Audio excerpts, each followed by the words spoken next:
What's up, Horror Horde? This is your boy H0rr0rgamer back with another video for you, and as you can tell by the title of this video, this is another H0rr0rgamer reads. So, recap. We just finished Season 1, which was Resident Evil The Umbrella Conspiracy, and now we're right back into Season 2 with Resident Evil Volume 2, Caliban Cove. So the last time we left off, Barry called a meeting in his house, and he had one of his STARS buddies come in and basically break it down to them, telling them there's no help coming, but they do believe that Umbrella is up to some more fuckery in Caliban Cove off the outskirts of Maine. So we're just getting started. You know, let's just dive right back into it and let's see what the next chapter of Resident Evil Caliban Cove holds. So without further ado, Horror Horde, let's just dive right into it and get it on. So it says, they all stared at David, Chris feeling like he'd just been punched in the gut. He was still reeling from the information about the STARS, from the realization that they were on their own. And now, another lab? And he wants to take Rebecca? David went on. His dark gaze was still fixed on the young Bravo. I've talked to the people on my team I believe to be trustworthy, and 3 of them have agreed to go. I'm not going to lie to you. It will be dangerous, and without the STARS to back us up, there's no guarantee we'll be able to close the lab down. We just want to go in, collect some solid evidence on the T virus, and get back out before anyone even knows where. Before he could stop himself, Chris interrupted. I'm going too. We all go, Barry said firmly. Jill nodded, putting her arm around Rebecca. The teen seemed flustered, her cheeks red, and looking at her. Chris was once again reminded of Claire. It was more than just a physical resemblance. Rebecca had the same wit, the same spirited blend of courage and thoughtfulness that Chris's younger sister had. And since the Spencer estate disaster, Chris had come to feel just as protective of Rebecca. Too many of his friends had died already. Joseph, Richard, Kenneth, Forrest, and Enrico. Not to mention Billy Rabbitson. His body had never been found, but Chris had no doubts that Umbrella had killed him to keep him from talking. It wasn't that Rebecca couldn't handle herself, but damn it, she's part of our team. No way she goes without us. David shook his head. Look, this isn't a full-scale op. 5 people is already stretching it. Rebecca's got the background we need to find the data on the virus, and she already knows what symptoms to look for. You got your team right here, Chris said. You can take us instead. Let your guys look into the cover-up. David sat back down and looked at Chris, his face expressionless. Tell me who's involved in Umbrella's conspiracy to hide the research, he said. Chris glanced at the others, then back at David, determined not to let his confusion show. We suspect several people locally. Umbrella's office workers, of course, the police commissioner, Chief Irons, a couple of his men. David nodded. And now that it looks like the STARS are in on this, what do you propose to do? Where the hell is he going with this? And Chris sighed. I don't know. We should contact the feds, maybe an internal affairs division, to look into the STARS and the RPD. Barry cut in. I will get in touch with some of the other STARS branches. There are still good people working out there who ain't gonna be too happy that Umbrella's taking over. David nodded again. So you agree that Umbrella has to be stopped, even though it will be dangerous? Well, no shit, Chris said, scowling angrily. We can't just sit around and do nothing. There's no telling what could happen if the T-virus gets out again. And what can you tell me about the classification of the virus? David asked quietly. Chris opened his mouth to answer and then closed it. staring at David thoughtfully. I was about to say you should ask Rebecca, and he knows it. David stood up and looked at all of them in turn as he spoke, his voice intense and determined. I agree. Umbrella has to be stopped, but let's not kid ourselves. We're talking about breaking from the stars and going up against a multi-billion-dollar establishment on our own. Nowhere is going to be safe, and our only chance of success is if we each do what we can do, what we're good at, to take Umbrella down.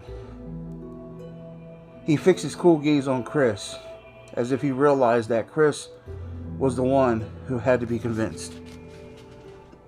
You and Jill and Barry already know what to look for here, and you've been with the stars longer than Rebecca.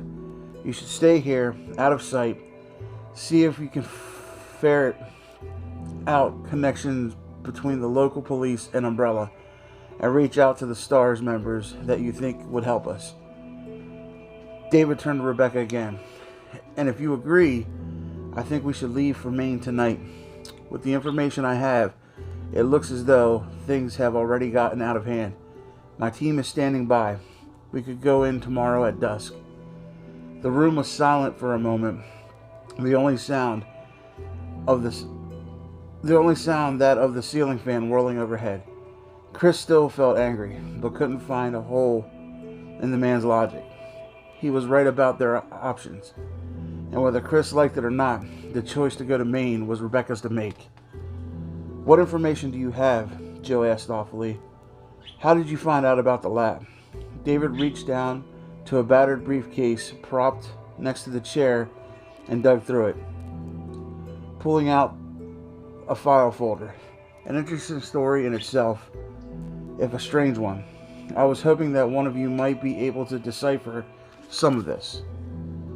He laid out 3 sheets of paper on the coffee table as he spoke, what looked like photocopies of newspaper clippings and a simple diagram. Shortly after I talked to the home office, I received a visit from a stranger, a man who claimed to be a friend of the stars. He told me his name was Trent, and he gave me these. Oh boy, our old buddy Trent's at it again. Trent? Jill broke in excitedly. She turned to Chris, her eyes wide, and Chris felt his heart skip a beat. He'd almost forgotten about their mysterious benefactor. The guy who told Jill to watch out for traitors, who told Brad where to pick us up.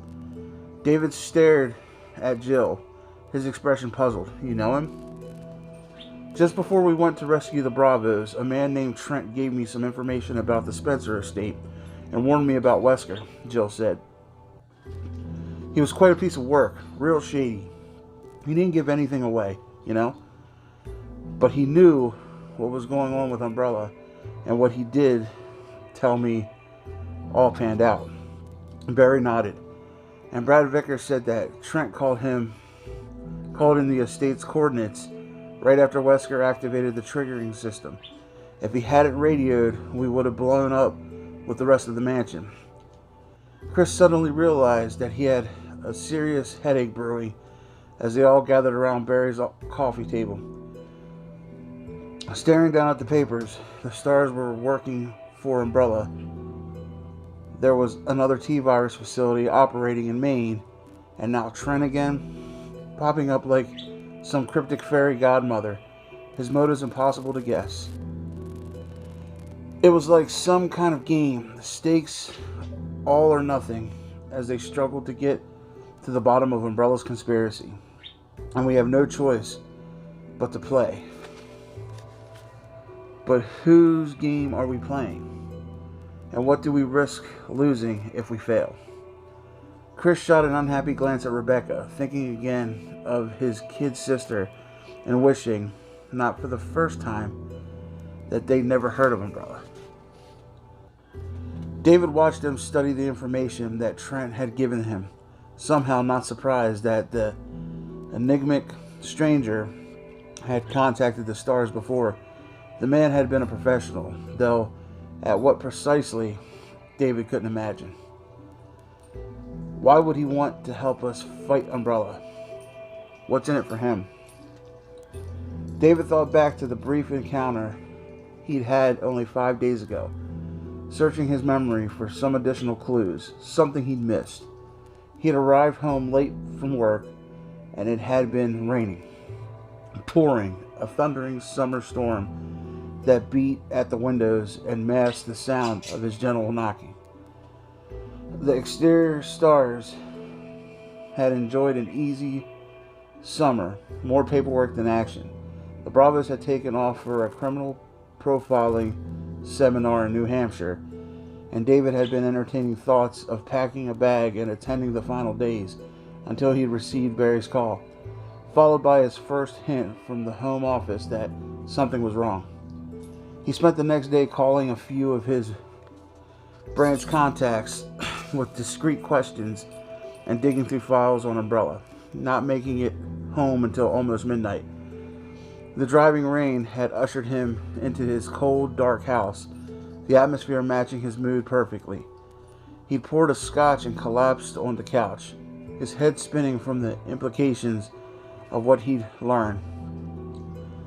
That either his old friend Barry was lying, or that the AD for the stars was. The rapping at his door was so soft that he'd missed it at first, the steady rain humming on the roof covering the sound. Then it grew louder. Frowning, David looked at his watch and walked slowly to the door, wondering who the hell came calling in the middle of the night. He lived alone and had no family. It had to be work, or maybe someone with car trouble. He cracked the door open and saw a man in a black trench coat standing on his porch, streams of water running down his lined face. The stranger smiled an open, friendly expression, his eyes glittering bright with humor. David Trapp? David took in the man at a glance. Tall and thin, maybe a few years past David's age, say 42 or 43. His dark hair was plastered to his skull by the rain, and he held a large manila envelope in one gloved hand. Yes? The man grinned wider. My name is Trent, and this is for you. He held out the damp envelope, and David glanced at it warily, not sure if he should take it. Mr. Trent didn't seem dangerous, or at least not threatening. But he was still a stranger, and David preferred to know the people he accepted gifts from. Do I know you? David asked. Trent shook his head, his smile unwavering. No, but I know you, Mr. Trapp, and I also know what you're about to go up against. Believe me, you're going to need all the help you can get. I don't know what you're talking about. Perhaps you have me confused with someone else. Trent's smile faded as he extended the envelope, his dark eyes narrowing slightly. Mr. Trapp, it's raining, and this is for you. Confused and not a little irritated, David opened the door wider to accept the envelope. As soon as he grasped it, Trent turned and started to walk away. Hold on a moment. Trent ignored him, disappearing into the rain, drenched shadows around the side of the house. David stood in the doorway uncertainly, holding the damp paper and staring into the pouring darkness for another minute before going back inside. Once he'd studied the context, he'd wish he'd gone after Trent. But by then, of course, it was too late. Too late and only too obvious what he'd meant. He knew about Umbrella and the stars, but who does he work for? And why did he choose to contact me? Jill and Rebecca were studying the map while Barry and Chris worked through the copied newspaper. Guys, let me tell you something.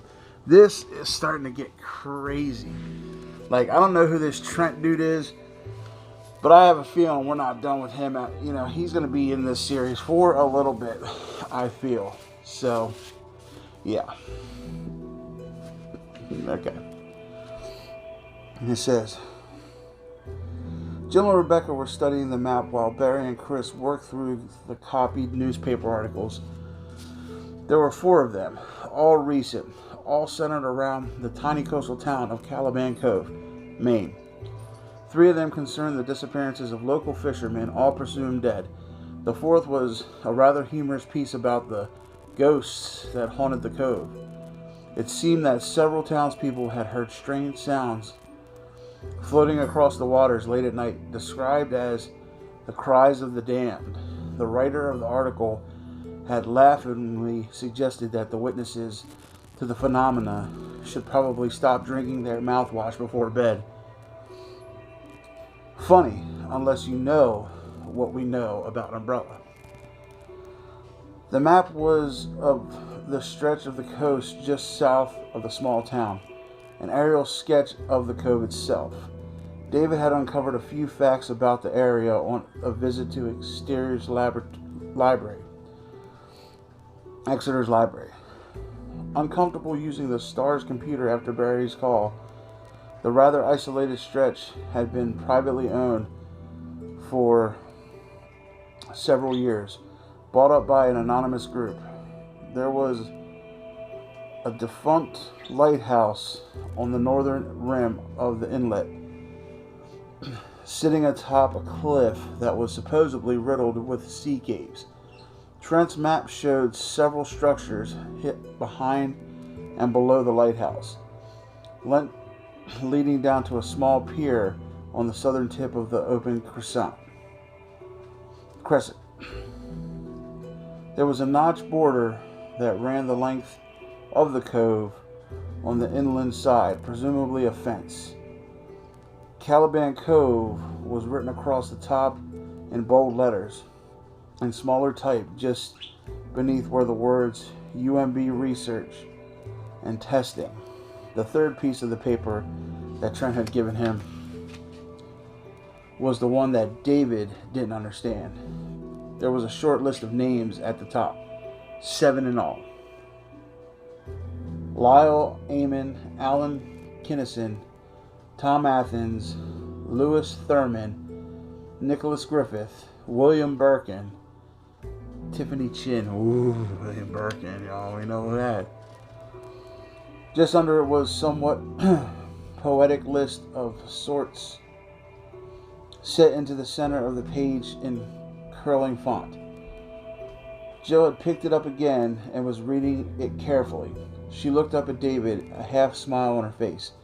No question that we've got the same Trent here. The guy's into riddles. Any idea what it means? David asked. Jill sighed heavily. Well, one of the names here was in the material that Trent gave me. William Birkin. We figured out that at least some of the others were researchers at the Spencer facility, so I'm willing to bet these people also worked for Umbrella. Birkin may not have been at the estate when it was destroyed. I don't recognize any of the others. David nodded. I checked all of them with the STARS database and came up blank. The rest, though, it is a riddle of some sort. Jill glanced back at the paper, frowning as she read it to herself again. Amon's message received. Blue series. Enter answer for key. Letters and numbers reversed. Time rainbow. Don't count. Blue to access. Rebecca took the paper from her as Jill looked back at David thoughtfully. A lot of what Trent gave me seemed like pretty random stuff, but some of it related to the Spencer Mansion's secrets. The whole place was rigged with puzzle locks and traps. Maybe this is the same deal. It relates to something you'll find. Oh shit. They all turned to Rebecca, who was staring at the top of the page, her face drained of color. She looked at David with an expression of anxious despair. Nicholas Griffith is on this list. David nodded. You know who he is? She looked around at all of them, her young face openly distressed.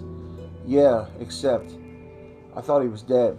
He was one of the greats, one of the most brilliant men ever to work in the biosciences. She turned back to David, her gaze heavy with dread.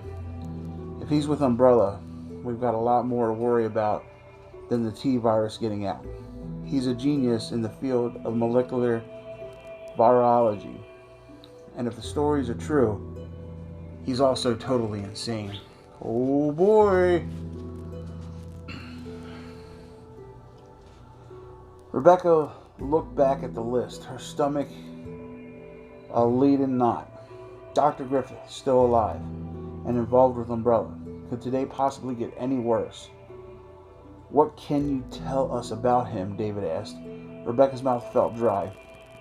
She reached for her glass.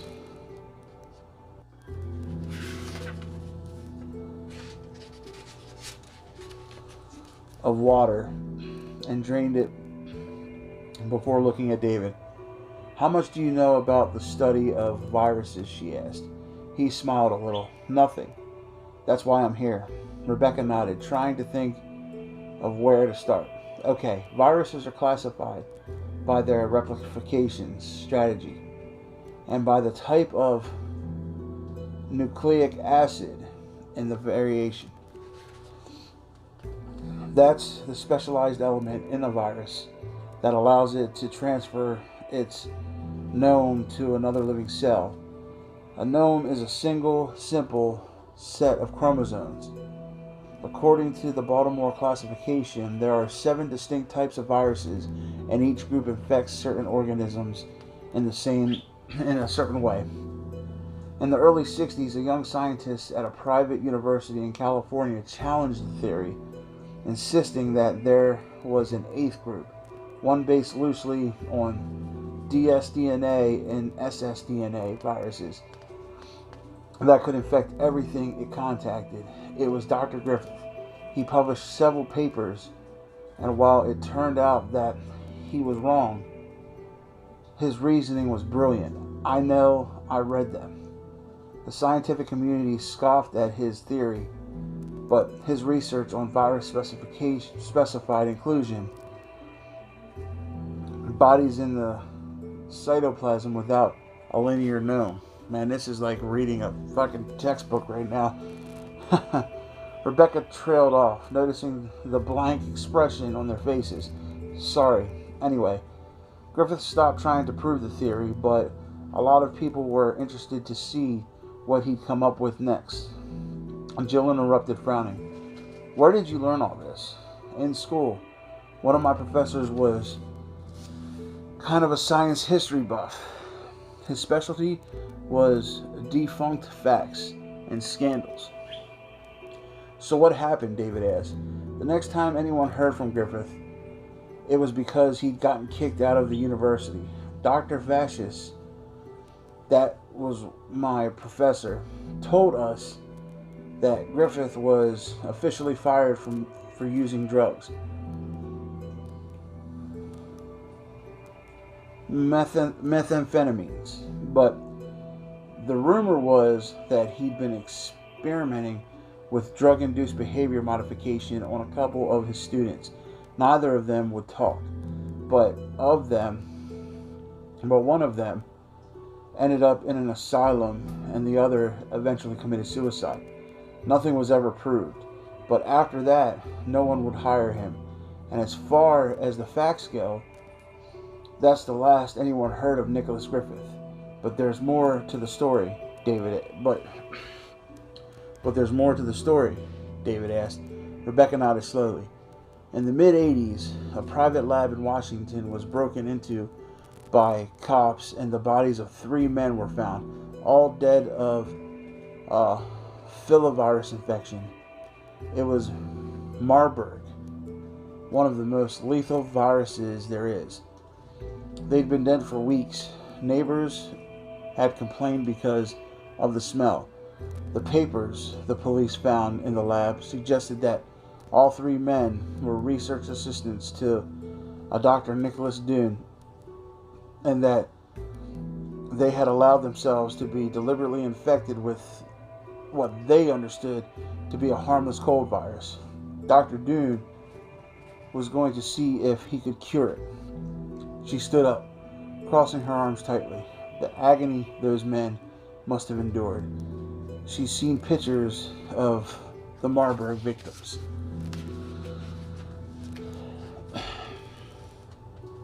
From the initial headache to extreme amplification in a matter of days, fever, clotting, shock, brain damage, massive hemorrhaging from every orifice.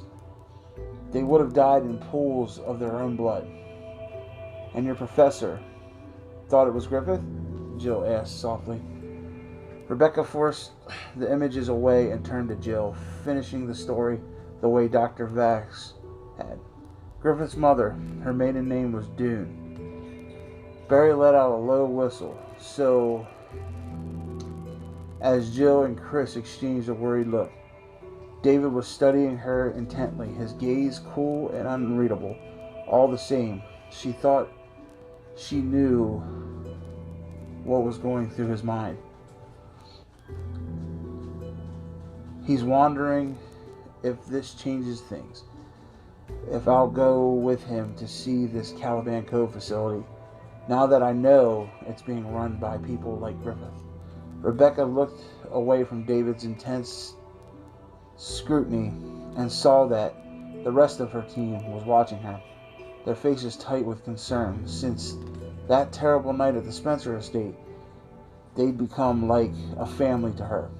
She didn't want to leave, to risk never seeing them again. But David's right. Without the support of the stars, nowhere will be safe for any of us.